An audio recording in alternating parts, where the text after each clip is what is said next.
Hi, podcast listeners, and welcome to another episode of Hot Topics in Writing. I am here with Julie today. Hello, Julie. Hello, Andrew. How are you doing? I'm great, thanks. Happy to be here with you. Great, yeah. Julie is our new producer for Hot Topics in Writing. Some of you who have been following the podcast or maybe following us on Twitter know that Alexis has left us to go on to bigger and better things. We miss you, Alexis. She will be teaching at Illinois College, so good luck to her. And yeah, we miss you, but we must press on with new episodes. Right, the year is starting, and we're looking forward to having new episodes all throughout the year, so keep listening. Yes, on today's episode, we are going to talk to some Writing Center tutors about procrastination and what they think about procrastination, why they think writers procrastinate. And stick around, too, to hear some of their interesting stories about their own experiences with procrastination. Now that I have my undergrad, I can safely get away with telling this. I wrote a 17-page paper in about 8 hours on an 800-page novel that I hadn't read in about 3 years. Later on in the podcast, we will talk to Zack, our technology coordinator, and we'll ask him about some of the changes happening on our website. So we went towards the Brady Bunch model, as we've been referring to it, where you have at the most 9 images there on the main page, all just sort of icons with the name of the page, staff profiles or our mission statement in a little grid like the Brady Bunch. So stick around for Hot Topics in Writing. This week in the Writing Center, Andrew and I talked to 5 different tutors about why they think writers procrastinate. Here's a collection of some of their responses. My procrastination usually results in massive abuse of Mountain Dew and no sleep. Try and get it down to a science. That's what I felt is best for me. Like, I say, okay, I have to separate myself from this, but then I can't stop thinking about it. You'll Otherwise always just say, well, I don't have time today, and then you realize it's the night before the paper and you have no choice. Don't do it. Don't get into the habit. Procrastination. Procrastinate. Procrastinator. So pretty much it's really casual. We're just going to copy and paste and cut stuff to see what we generate. To begin, do you want to say anything about procrastination? I think we're all guilty of procrastination. Everybody I talk to that works here or comes here has a story about procrastination or their own procrastination habits. Are you a procrastinator? No, I procrastinate I procrastinate very strategically. I know that I have to have a certain amount of tension. The deadline has to be approaching in order for me to really settle into a project. But I also like to have time to write something and leave it and come back to it. First of all, I guess, are you a procrastinator? Yes, I am. I don't think it's ever been as bad as it is now. Spring quarter, I ended up pulling an all-nighter, got everything done in one night. I was taking summer classes earlier this month, did the exact same thing then. It's just a terrible habit that I've fallen into, and I really don't know what to do about it except warn other people away from it. So are you a procrastinator? I am not. I'm a recovering procrastinator. Oh, nice. Yeah. In my undergrad, I used to procrastinate a lot to the point that, I would start writing at the very last minute, the night before anything was due. But as my writing tasks, I guess, got more complicated, I stopped procrastinating, and I think for my sanity, I stopped procrastinating.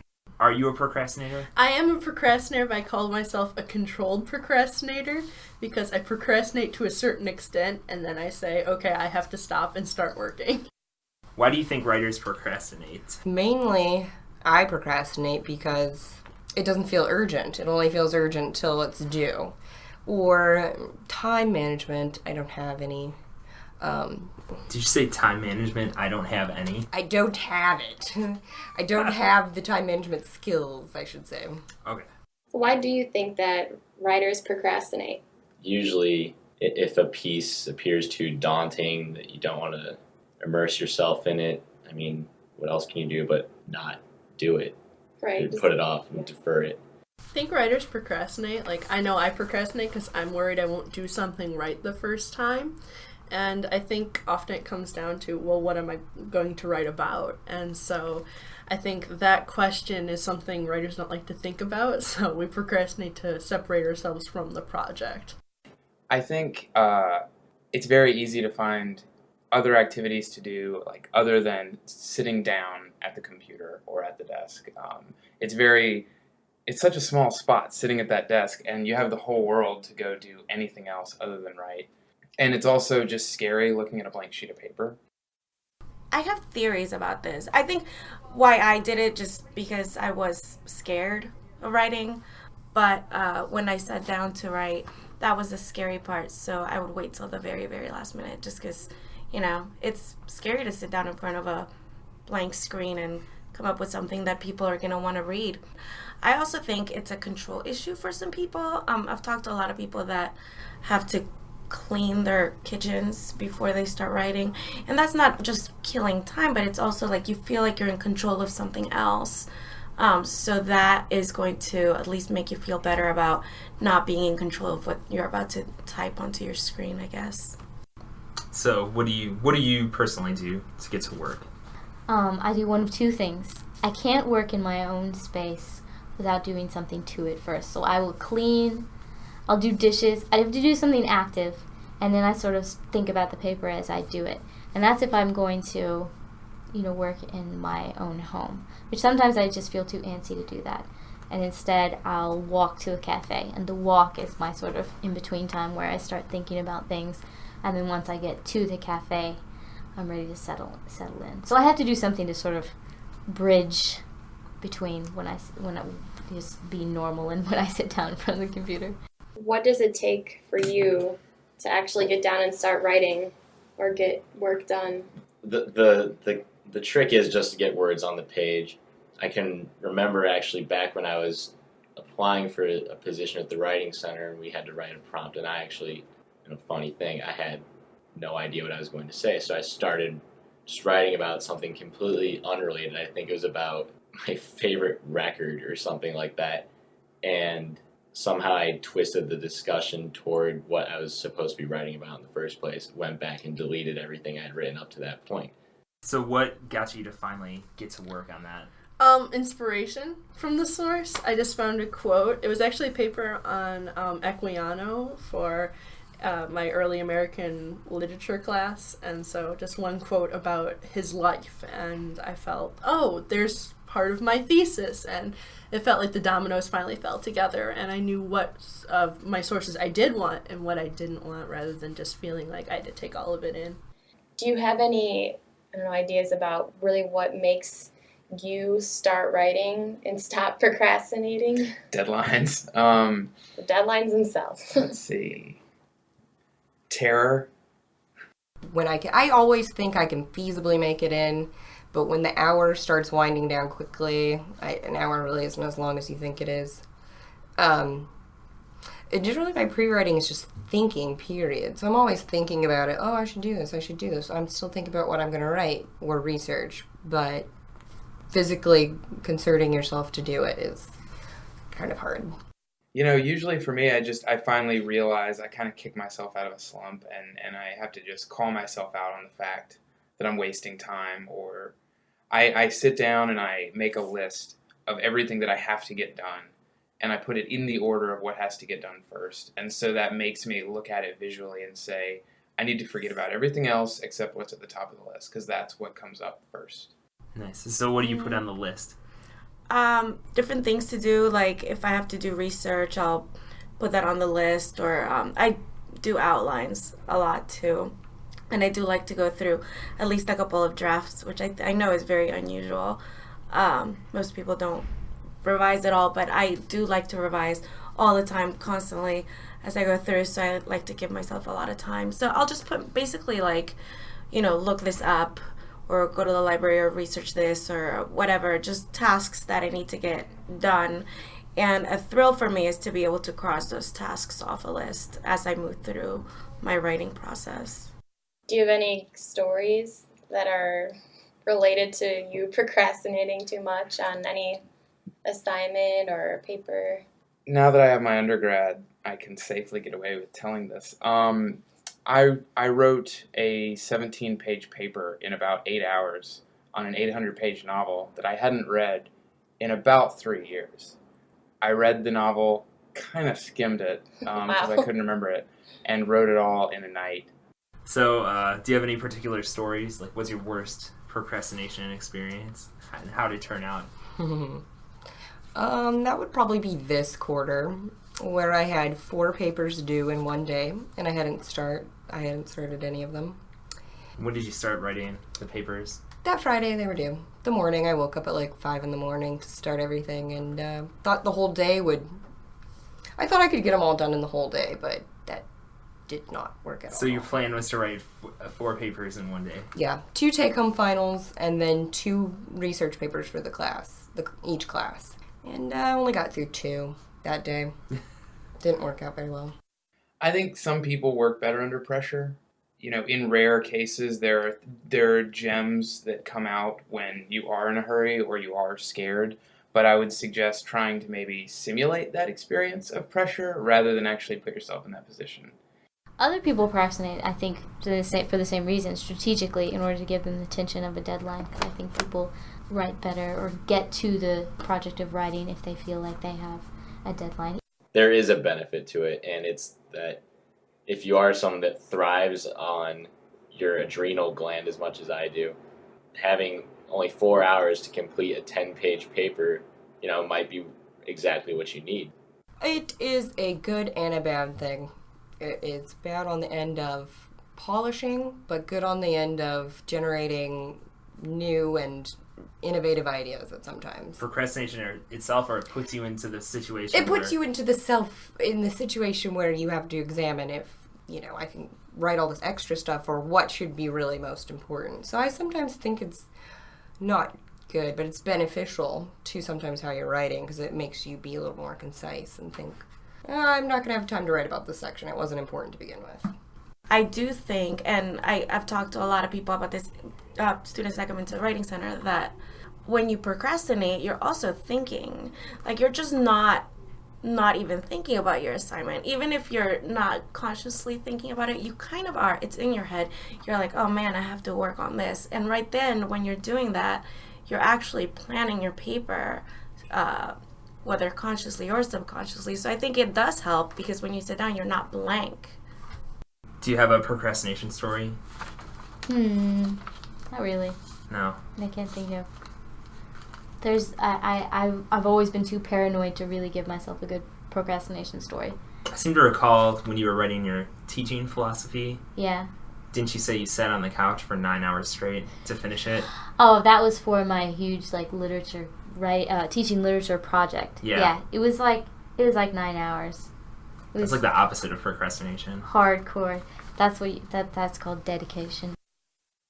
The voices you heard in the procrastination piece were of Paul, Elaine, Anna, Mark, and Laura, all tutors at the Writing Center. Next up, we'll talk to Zack Brenner, our technology coordinator, about changes in the website when we come back on Hot Topics in Writing. We have Zack Brenner on the phone at the Loop office. How are you doing, Zack? I'm all right. How are you, Andrew and Julie? Pretty good. Great, thanks. Thanks for joining us from about 10 miles away Yeah, over the faraway phone. places. We wish it was someplace exotic. So why don't we talk a little bit about some of the changes that have been going on with the website? All right, sure. So first of all, we made some aesthetic changes, I know, and we changed the navigation bar over on the left-hand side to have some different choices in it. Yeah, we changed all the main links on the side there. Most of them have different phrasing now and kind of changed how they look, so that was the first step that we've been working on this summer. And I know if you click on the one of the selections in the navigation bar, we've moved away from the text-centered site that we used to have for the index pages on each category, and now we have pictures. Can you talk a little bit how we came to that decision? Yeah, it was really a move toward accessibility for the user and away from kind of us saying everything we think we need to say. Because when you start looking at the website and all you're confronted with is text, people have a tendency not to read through everything. They kind of have a harder time finding what they're looking for. So we went towards the Brady Bunch model, as we've been referring to it, where you have at the most 9 images there on the main page, all just sort of icons with the name of the page, staff profiles or our mission statement in a little grid like the Brady Bunch. So it's immediately accessible. If someone comes to the Who We Are section of the website, for example, they see all the subpages, but instead of having to read through a lot of text to explain what's going to be on that Right, so in addition to being really user-friendly, I know that there was also a concern that it should reflect the whole department. I was wondering if you could speak a little bit on that change as well. Yeah, in the past year, we saw Matthew Pearson, a new assistant director for faculty services, start the Writing Fellows program, and until this summer, that wasn't reflected on the website at all. They had a web page for it, but for example, if you go to the main page, depaul.edu/writing, all you saw before was faculty services in the Writing Center. There was no Writing Fellows sort of section. So that was a big, organizational change on the website, is to have it be that tripartite Writing Center, faculty services, and then Writing Fellows, to give them their equal share of the credit, because it's an important part of what we do. So that was definitely one of the things, is to make it more accurately reflect all of the work we do at the Center for Writing-Based Learning as a whole. And as we did that, we changed the staff profiles page now. The Writing Fellows are going to be on the staff profiles page, where before, we didn't have them up there. So there's lots of sort of business-related decisions as well as user-friendly decisions, kind of more, what do we actually do here and how do we reflect that on the website? I know a big change that we made when we were looking at the website was adding more content to the resources for writers page. And maybe you could talk a little bit about some of the changes we made there and how we as a staff generated some content for that page. Yeah, definitely. That was a huge project because we were generating so much new content. Before, we had some things that were very useful, especially with citations and some things on grammar. But we really wanted to reflect all of the different stages of the writing process, or at least as many as we could, and kind of have the links serve as a sequence. So right from the beginning of planning, invention, all the way down to revising, formatting your citations at the end, we wanted to have resources there for everyone to use as they're going through that process. So it's much more comprehensive now. We developed sections on planning your writing. Before, we had planning an essay, but it didn't really have as much of the resources that we've generated. We added research and writing, overcoming writer's block, revising your writing. So all of these really integral stages in the writing process, now we've developed new content for. And it was very much a group effort to do that. The assistant directors and I basically took on different sections of new content, and then we worked with tutors in the Writing Center during their downtime this summer to actually write things. So some of our tutors, Anna, Don, Elliot, Matt, to name a few, actually wrote these documents that are serving as handouts now. So if you go to planning your writing, for example, you'll see under each of the 4 topic sections that there are handouts that were actually written by Writing Center tutors. It was really a collaboration to generate that new content, and I think the resources for writers now stands out as a more comprehensive, resource center. And there are lots of links on there to take you to other places too. If we don't have something that you're looking for, if we have a handout, we also supplement it with other links and handouts from other places. So it's the overall Writing Center community, and other institutions as well that we're drawing from. Right, I think it definitely highlights how we've tried to integrate, like you said, the whole staff and tutors into the what resources that we have for writers on our website. And I know that we've also tried to reach out into other communities and the wider DePaul community in particular through some of our social networking, which is also a new tab on our website. So I was wondering if you could speak to why we chose to have the social networking tab on our website and the benefits of having, Twitter and our podcast and other resources linked directly on our website for students. Yeah, and this is another product of work that has been going on over the past year that we're finally now incorporating into the website. Andrew and one of our graduate assistants, Paul, have been really leading that charge towards the social networking side of things, getting Facebook up, getting Twitter up. The Hot Topics in Writing podcast that everyone's listening to right now, that's part of that initiative, and it's all very new. So updating the website to reflect how important that is to our work here now was kind of first on our list when we were redesigning the navigation. So that was an earlier change over the summer.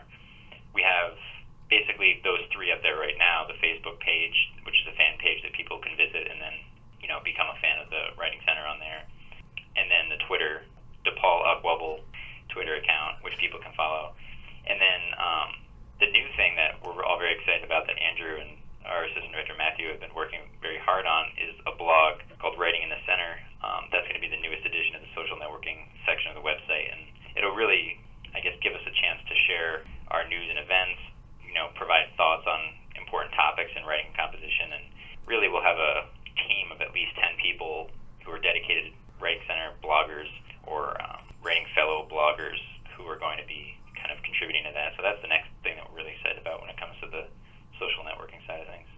Yeah, and the blog should be up and running possibly by the time you hear this podcast, but definitely very soon. Yeah. And we already have one entry written by yours truly. I must say it's a masterpiece. It was very eye-opening. I was shocked when I read it because it was a whole side of the writing world that I didn't even know about. So people should definitely check that out when it's up there. All right, and one other thing I'd just like to mention about the website. If you haven't been to the website recently, you should definitely go, and if for nothing else, check out the pictures. We have a ton of new pictures, and they're not just of empty chairs in the Writing Center. They are great pictures of all different Chicago landmarks and locations. That's right. That was another big thing is that, for me at least, when I was designing new pages and putting things up there, I didn't want to ever repeat an image. So all the different pages on our website, for the most part, will have their own unique sets of images. And we owe a huge debt of gratitude to tutors and graduate assistants and staff members who have been taking those and compiling this great library for us, especially Paul, the graduate assistant, and Ricky Ann, who's a former graduate assistant. Especially them, they had a huge impact on us being able to do that. Well, Zach, we'd like to thank you for your continued dedication to keeping our Writing Center at the top of the charts with how it looks aesthetically and all of our moves to make it more user-friendly and have very good resources for students and tutors and staff and other people at DePaul. So yeah, it's a lot of fun doing it, and I love doing it, but it's definitely a team effort. You know, that's one of my favorite things about working on the website is that it's not my website, it's not the director's website, it's all of ours at the Center for Writing Based Learning. So everyone's contributing and everyone is getting in on the process. So it's a lot of fun doing it like a team. All right, great. Well, thanks, Zack Brenner, the technology coordinator at the University Center for Writing Based Learning, and I guess you would now say a regular guest on Hot Topics in Writing. Absolutely. All right, thanks for being on. Thanks, Andrew. Thanks, Julie. Thanks. Thanks, Zach. All right, well, that's all for today's episode. Thanks for listening. And we'd also like to thank all of our tutors who contributed to our first segment today about procrastination. Yes, thank you for agreeing to sit down with us and do an interview. What do we got coming up next week, Julie? Next week, we'll be giving a tour of our new Loop office and talking about our new space there and what goes on in the Loop. Yeah, we're going to bust into video podcasting for the first time. Some new technology. Yeah, hopefully we'll be able to do that. If not, stay tuned for reruns of Hot Topics in Writing. All right, well, today's episode was written and produced by Andrew Roback and Julie Glacier. Thanks, Julie, for helping out, and welcome to the Hot Topics in Writing team. Thanks, Andrew. It's been a pleasure to work with you. Thanks to Zack Brenner for technology help, and we will see you on the next episode of Hot Topics in Writing.